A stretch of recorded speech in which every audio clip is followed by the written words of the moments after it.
Alors, donc merci d'être si nombreux pour cette seconde séance du séminaire sur l'indiscipline.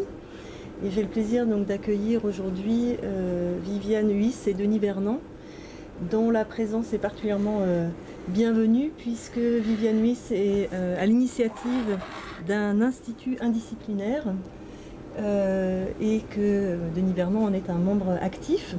Alors je vais dire deux mots de présentation de Denis Vernant avant de lui laisser la parole.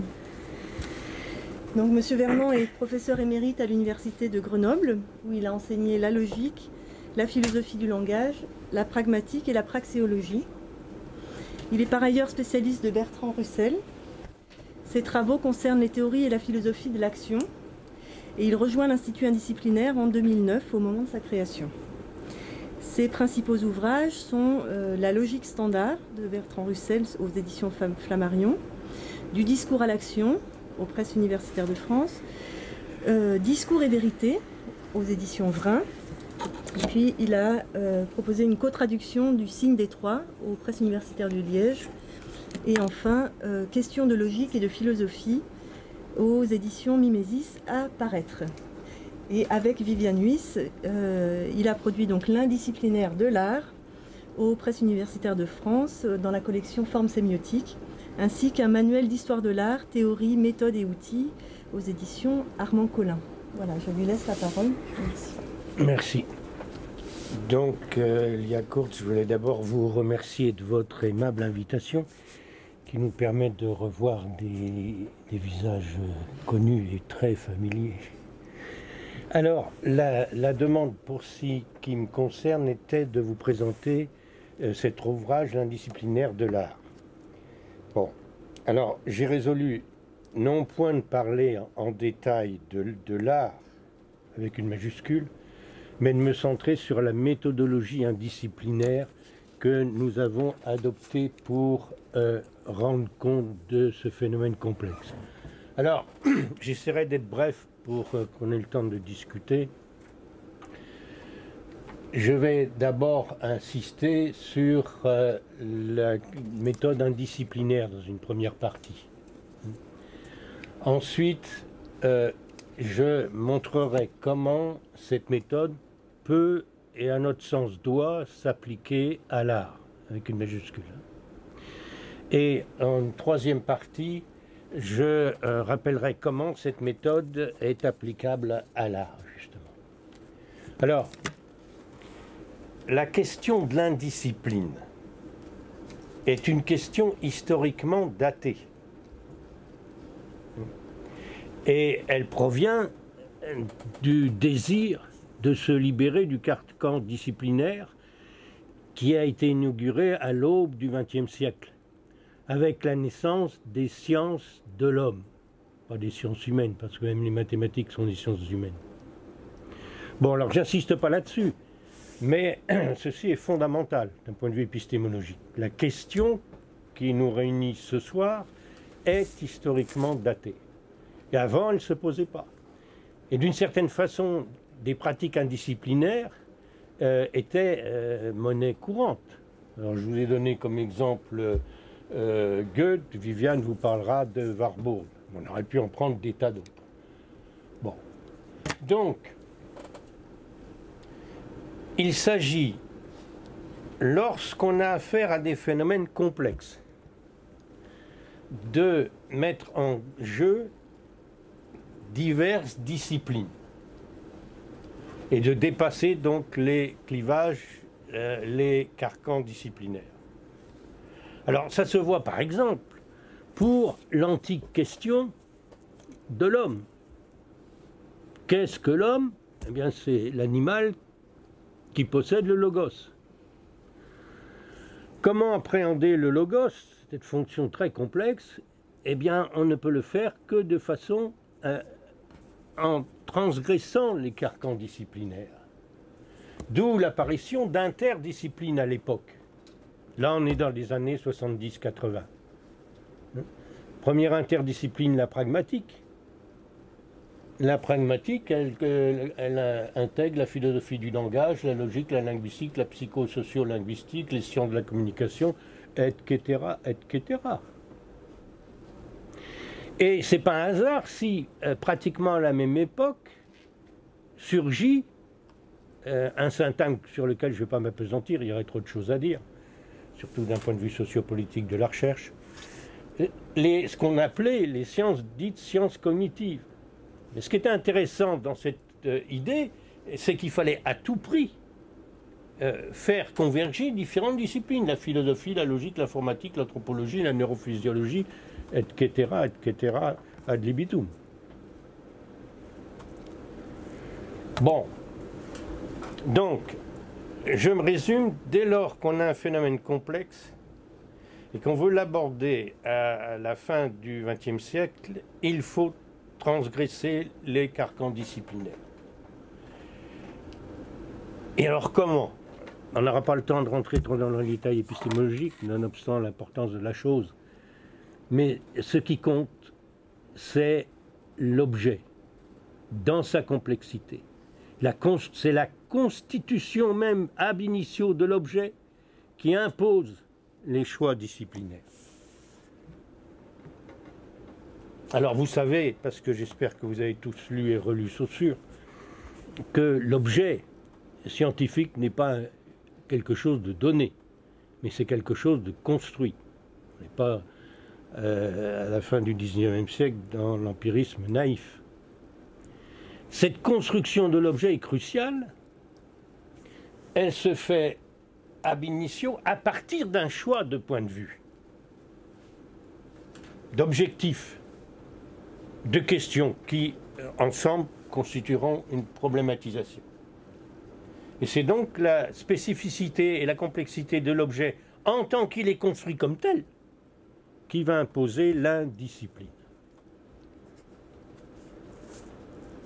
Donc le choix des disciplines, il va dépendre des objectifs propres à l'étude, de l'objet construit et des compétences disciplinaires à disposition.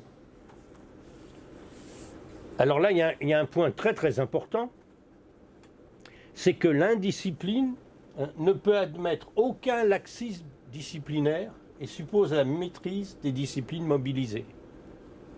C'est-à-dire que l'indiscipline, c'est pas faire n'importe quoi. C'est utiliser d'une certaine façon des disciplines que l'on maîtrise. Sinon, c'est de la soupe.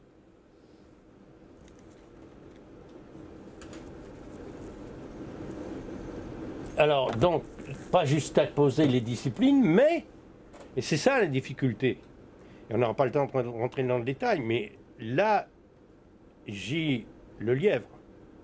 Il faut faire converger les disciplines et voir comment les zones de turbulence créées peuvent être fécondes.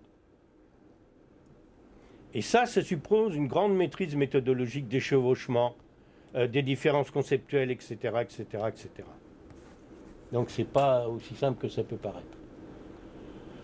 Voilà ce que je voulais vous dire pour commencer concernant trop rapidement, l'épistémologie indisciplinaire. Alors maintenant je passe à l'application à l'art avec une majuscule. Alors, l'art avec une majuscule, c'est un objet qu'on va construire. Hein, vous ne le trouvez pas comme ça dehors. Et on va le construire en considérant qu'il se caractérise par une double bidimensionnalité. D'abord, historique et discursive.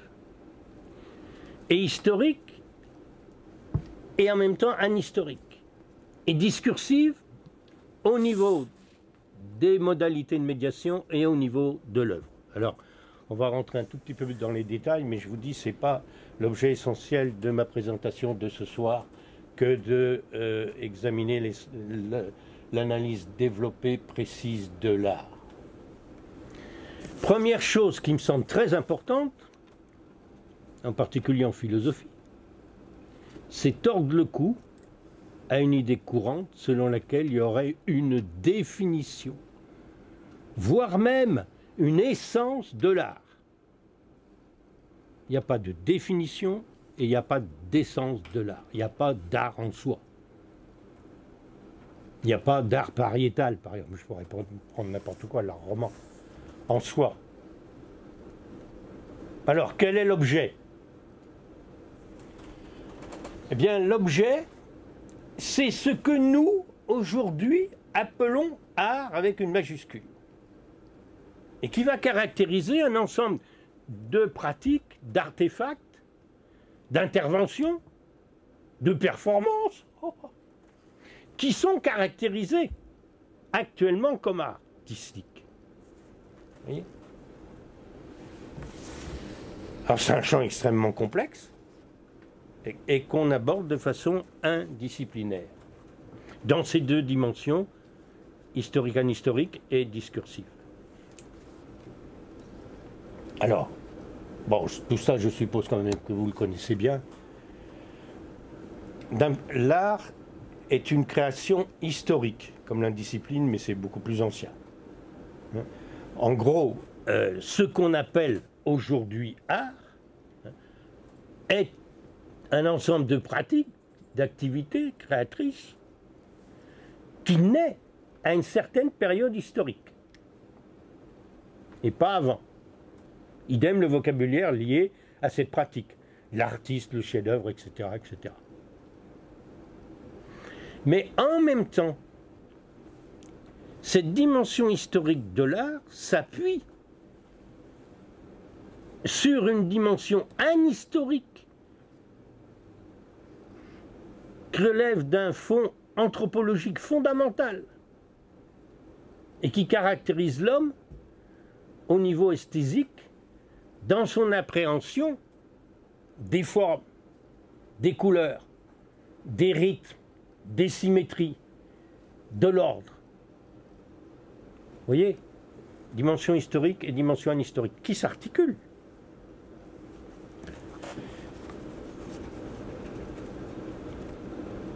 Bon, là j'ai rappelé, il y a un ouvrage très intéressant, assez simple de Pommier, je crois qu'on l'a mis en bibliographie, sur comment l'art, vous voyez, je ne sais pas si vous voyez en bas, comment l'art avec une minuscule devient l'art avec une majuscule dans l'Italie de la Renaissance.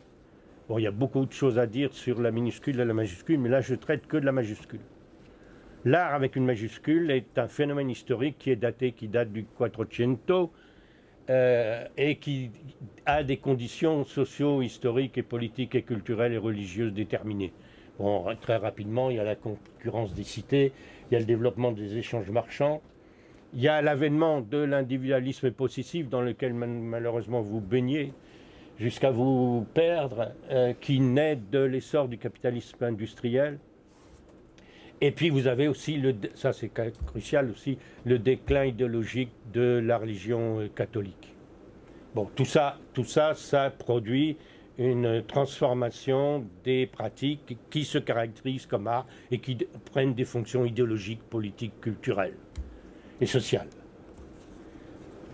Bon. Alors, comment analyser tout cela?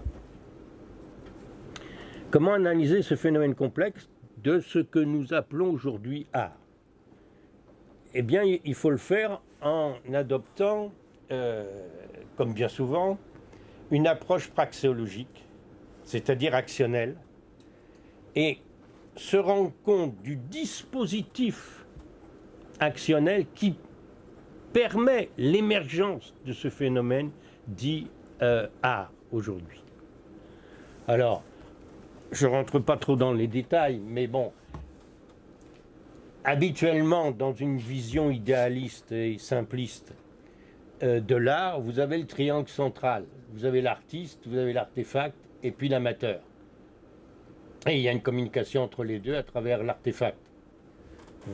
Bien souvent, il y a même toute une idéologie, mais que, à mon sens, est dénuée de toute réalité, d'une communication entre l'amateur et l'artiste. Mais si ce triangle central peut fonctionner, c'est-à-dire ce jeu entre artiste, amateur à travers l'artefact peut fonctionner, c'est parce qu'il est commandé par un dispositif sous-jacent et fondamental qui met en jeu d'autres acteurs, c'est-à-dire les agents de production, les agents de réception, les agents de diffusion. Tous ces agents participent à ce qu'on appelle le monde de l'art. Alors, c'est ça qu'il faut analyser. Alors, on ne va pas le faire, parce que ce n'est pas notre objet ici, hein, mais vous voyez, pour la production, j'ai nommé les commanditaires, les artistes, les agents techniques. Pour la médiation est fondamentale, surtout dans notre société hyper médiatisée.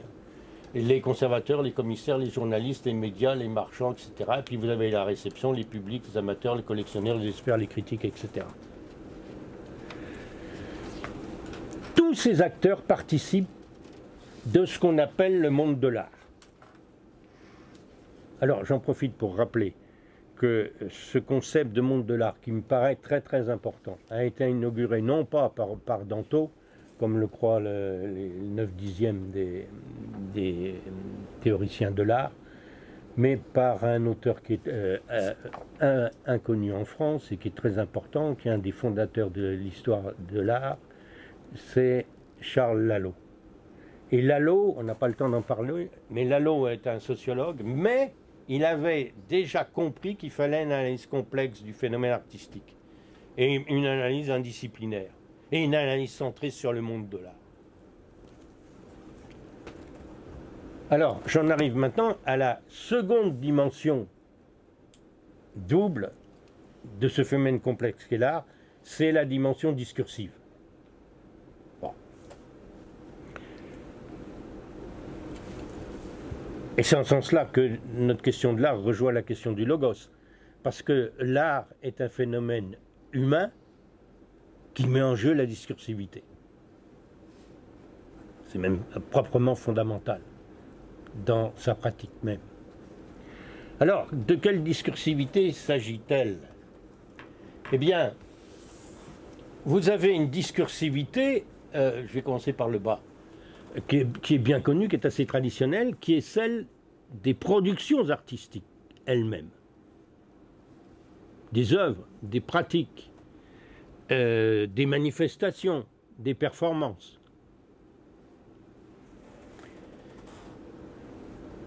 L'œuvre dit quelque chose. Mais elle ne peut le faire qu'en tant qu'elle s'intègre et qu'elle est reconnue comme telle dans le dispositif artistique. Le barbouilleur du dimanche n'est pas un artiste. Même s'il se veut un artiste. Il n'est un artiste que si il est sanctionné par le dispositif artistique complexe, qui relève là aussi d'un jeu de reprise discursive, de la discursivité supposée ou éventuellement voulue ou souhaitée de l'œuvre. Alors ça met en jeu la transmission de savoir-faire, la médiation, la réception, etc., etc., etc. Et c'est cette double discursivité qui va jouer pour faire de l'œuvre, ou de la pratique, ou de la manifestation, ou de la performance, une œuvre d'art. Une œuvre reconnue comme œuvre d'art. Pas une œuvre d'art en soi. Bon, là j'ai cité Marin, qui fut mon prof jadis. Et elle a fait un petit ouvrage de l'entretien. Mais je pourrais vous rappeler le grand philosophe français Denis Diderot. Diderot introduit très explicitement la discursivité dans le dispositif de reconnaissance de l'œuvre. Bon, voilà en gros comment on a choisi d'aborder ce phénomène complexe qu'est ce qu'on appelle art au XXIe siècle. Alors, je vais conclure en revenant méthodologiquement sur les outils que nous utilisons pour en rendre compte. Alors, il y a la dimension historique et anhistorique. Eh bien là, elle mobilise nécessairement l'anthropologie, l'histoire de l'art, la sociologie et la praxéologie. Quant à la dimension discursive, elle peut mobiliser la philosophie du langage, la pragmatique, la sémiologie, l'iconologie, la médiologie et la psychanalyse. Alors idéalement, il faut utiliser un maximum de disciplines, mais comme le précepte fondamental est la maîtrise des disciplines, on ne peut pas, à moins d'être une équipe complexe.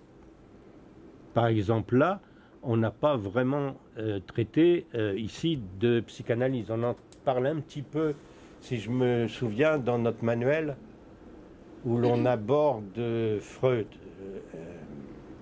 Et si je me souviens bien, la lecture de la Sainte-Anne. Bon.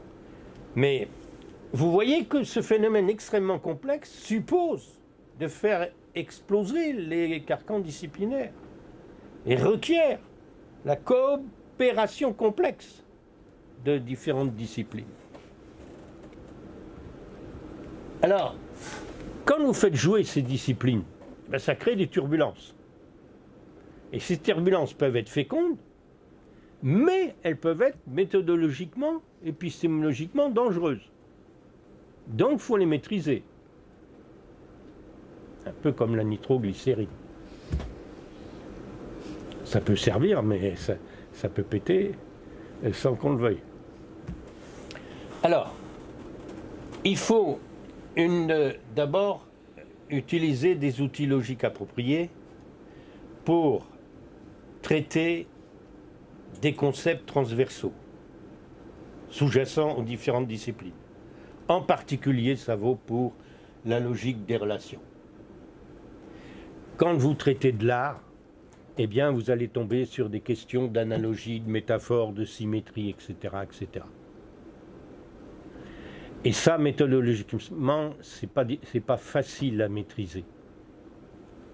Et ça suppose une maîtrise logique qui relève d'une logique des relations. Par exemple, l'analyse rigoureuse de la métaphore suppose un jeu de relations de relations. C'est un jeu logique assez complexe. Dans un chapitre, je ne sais plus lequel, on propose une définition logique de la relation. Bon, qui n'est pas trop difficile, mais qui fait appel quand même au volume 2 des Principia Mathematica, c'est-à-dire l'usage du concept, attention, du concept logique de structure, pas du concept saussurien. Alors tiens, j'en profite pour vous dire que dans les turbulences, épistémologiquement, il faut faire attention au fait que deux concepts peuvent avoir le même vocable et différer toto shallow. C'est le cas, je viens de le voir là, du concept de structure. Le concept de structure qu'on mobilise dans le volume 2 des Principia Mathematica pour définir logiquement la structure n'est pas du tout isomorphe au concept de structure saussurien. Bien que dans les deux cas, il soit question de relation. Parce qu'en particulier chez Saussure, c'est la relation qui crée les termes. Dans la langue, il y a que des différences. Mais en logique, la structure, c'est un schéma relationnel qui va déterminer les rapports entre des termes qui sont donnés indépendamment. Et je pourrais vous démontrer la même chose sur le vocable de symbole. Je pourrais vous donner 10 définitions du symbole. Chez Saussure, chez Peirce, chez Cassirer, chez Ricoeur, etc., etc., etc. Donc il faut faire très très attention, vous voyez, quand vous jouez sur différentes disciplines. Le même mot peut recouvrir des concepts très différents. Et ça, il faut le maîtriser aussi. Hein. Sinon, on part dans tous les sens. Bon, alors, je vais conclure. Quel est l'intérêt de la méthode disciplinaire, indisciplinaire? Eh bien, ça permet une étude multidimensionnelle de l'objet, complexe. Et ça permet donc un enrichissement mutuel des modes d'appréhension de cet objet. Et ça a une fonction zététique dans la mesure où, en faisant converger et éventuellement diverger des disciplines connexes, vous découvrez dans le champ des turbulences des choses nouvelles. Et de même, alors ça c'est le plus dur du point de vue méthodologique, ça permet une approche critique et novatrice. Par exemple, concernant l'art, ça permet de montrer qu'il n'y a pas de définition de l'art. On en a cherché tout le temps, il y en a même qui continuent à en chercher, et il n'y en a pas. Et l'art ne peut pas se définir par son essence. Il n'y a pas d'essence de l'art. Voilà, j'en ai terminé. Et je conclus donc, je vous ai parlé un peu rapidement, mais à dessein, de l'indisciplinaire de l'art. Et si vous vous intéressez aussi à l'art, il y a le manuel Histoire de l'art. Là, c'est plus centré sur l'histoire de l'art, mais il demeure quand même que l'approche est indisciplinaire et qu'on mobilise plusieurs disciplines. Et dans le dernier chapitre, je ne sais plus comment il s'appelle, il est question de la différence entre l'interdisciplinarité, la pluridisciplinarité, la transdisciplinarité et l'indisciplinarité. Bon, vous voyez, je ne me suis pas centré sur l'art, à mon avis, ce n'était pas notre objet, mais sur la méthodologie qui permet d'appréhender la complexité et la spécificité d'un phénomène particulier et contemporain. Voilà, je vous remercie. Merci beaucoup.